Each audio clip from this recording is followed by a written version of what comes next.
Hello everyone, this is Shivangi. Welcome to Shift classes. इस video में हम डिस्कस करें यूपी पीजीटी इकोनॉमिक्स का सिलेबस इंग्लिश में। जो साइट पे अवेलेबल है वो हिंदी में अवेलेबल है। मैंने आप लोगों के लिए इसको ट्रांसलेट कर दिया है इंग्लिश में।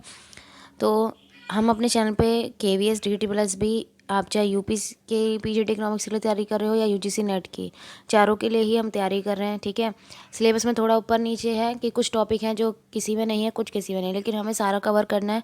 ठीक है, तो अभी फ़िलहाल हमने स्कार्सिटी, इकोनॉमिक प्रॉब्लम, PPC का थोड़ा टॉपिक हमने कवर करा है, सेंट्रल प्रॉब्लम ऑफ इकॉनमी, ये सब जो हैं ये हमारे KVS और DT प्लस बी में है।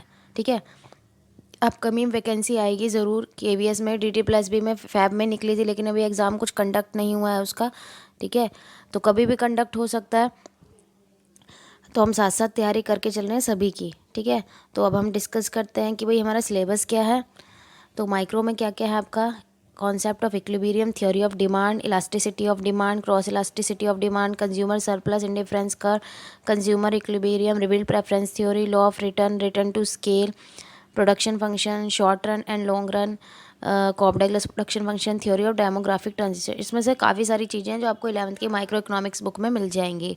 ठीक है, 11वीं में हमने माइक्रो इकोनॉमिक्स पढ़ी थी, व्यष्टि अर्थशास्त्र पढ़ा था, तो उसमें काफ़ी सारी चीज़ें जो आपको इसमें से मिल जाएंगी। ठीक है, फिर है आपका मैक्रो इकोनॉमिक्स, जो स्टार्टिंग के मार्केट और रिस्क फॉर्म दे रखी है, जिसमें ओलिगोपोली, डिओपोली, ठीक है, परफेक्ट कंपटीशन, मोनोपोली, ये सब हमने किस में पढ़ा, माइक्रो में पढ़ा, लेकिन इन्होंने इसमें मैक्रो में डाला हुआ है। पढ़ना वही है हमें। ठीक है, मार्केट और उसकी फॉर्म में उन्होंने एक एक नाम दे रखे हैं, मैंने पूरा ना लिख के इसे मार्केट और उसके फॉर्म लिख दिया है। ठीक है, जो मोनोपोली, एकाधिकार, एकाधिकारी प्रतियोगिता हिंदी में बोलते हैं, हिंदी में तो सिलेबस अवेलेबल ही है। ठीक है, central and modern theory of distribution, price distribution of socialist, तो ये तो माइक्रो के पार्ट हैं, लेकिन मैक्रो में हैं, तो मैंने भी मैक्रो में ही लिख दिए हैं, जिस तरीके से सिलेबस दे रखा था उस तरीके से।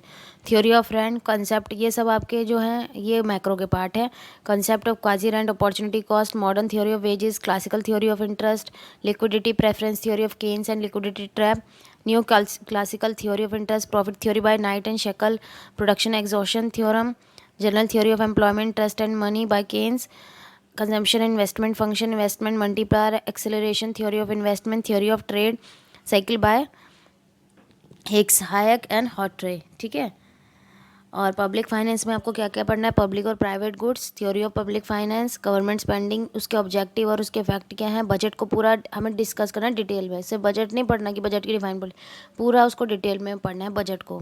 ठीक है, बजट हमने 11वीं के मैक्रो में से भी कवर कर सकते हैं हम बजट को। ठीक है, 11वीं की जो मैक्रो की बुक है, अब तो 12वीं में लगती है मैक्रो की बुक, हम लोगों ने तो 11वीं में पढ़ी थी। ठीक है, सॉरी, हमने माइक्रो मैक्रो दोनों ये उसमें 12वीं में पढ़ा था, लेकिन अब माइक्रो जो है वो 11वीं में है और जो मैक्रो है वो 12वीं में है। ठीक है, तो बजट आप मैक्रो से कवर कर सकते हैं। Physical policy, under develop countries में function, finance and far finance. ठीक है, टैक्सेशन, उसमें equity of taxes, incidence and shifting of tax, में टैक्स को अच्छे से पढ़ना है हमें। पब्लिक डेट भी हमें अच्छे से डिस्कस करना है, ये नहीं कि सिर्फ पब्लिक डेट को, उसको डिटेल में हमें यहाँ डिस्कस करना है। ठीक है, मॉनेटरी इकोनॉमिक्स में क्या पढ़ना है: मनी, मुद्रा क्या है, ठीक है, उसका मीनिंग, मीजर्स क्या क्या है, M1 M2 जो हमने पढ़े थे 12th क्लास में। सेंट्रल बैंक क्या है, उसके फंक्शंस क्या है, कमर्शियल बैंक का भी वही फंक्शन क्या है। ठीक है, और क्या क्या रिफॉर्म हुए हैं, तो ये सब भी केन्स की monetary theory, quantum theory of money, national bank of agriculture and rural development, inflation and deflation, appreciation depreciation currency का।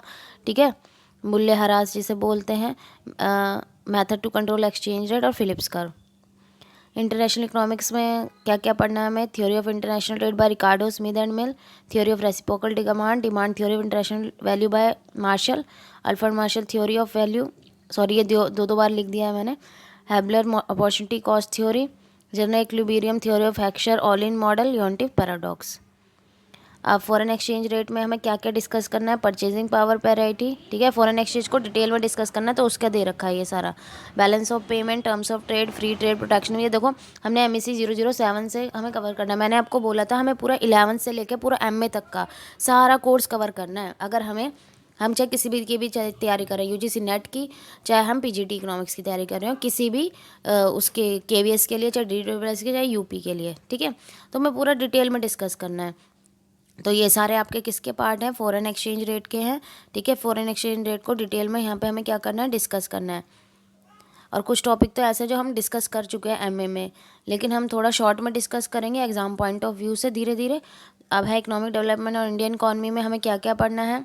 Problem and stages of economic development, Harrod Domar model, population growth theory in India, population composition, ठीक है, policy in India, new concept of national income, trends of national income, poverty and unemployment, ठीक है, detail में discuss करना है इन्हें भी। New industrial policy और small scale industry in India, policy of export, social equality, labour welfare in MNCs, multinational कंपनियां जो होती हैं, इकोनॉमिक ग्रोथ इन इंडिया, और लास्ट में एग्रीकल्चर हम पढ़ेंगे कि उसके क्राइसिस, फाइनेंस और सजेशन। लास्ट है हमारा स्टैटिस्टिक्स, सबसे छोटा टॉपिक है जिसमें हमें स्टैटिस्टिक का मीनिंग और importance, graphical representation of data कैसा होता है, bar graph, histogram, pie chart, ठीक है। तो फिर है measurement of central tendency, mean, median, mode, और फिर है स्टैंडर्ड डेविएशन और कोरिलेशन। तो सबसे छोटा टॉपिक हमें जो स्टैटिस्टिक है उसे कवर करना है। ये सब हमने 11th में पढ़ा हुआ है स्टैटिस्टिक की बुक में। तो पीपीसी को कवर करने के बाद हम स्टैटिस्टिक स्टार्ट करेंगे, क्योंकि बहुत छोटा टॉपिक है इसके और ये जल्दी कवर हो जाएंगे। इसमें न्यूमेरिकल भी है, तो हम पहले इस पर फोकस करेंगे, ठीक है। तो वीडियो अच्छी लगी हो तो like it, share it and subscribe my channel. Thank you.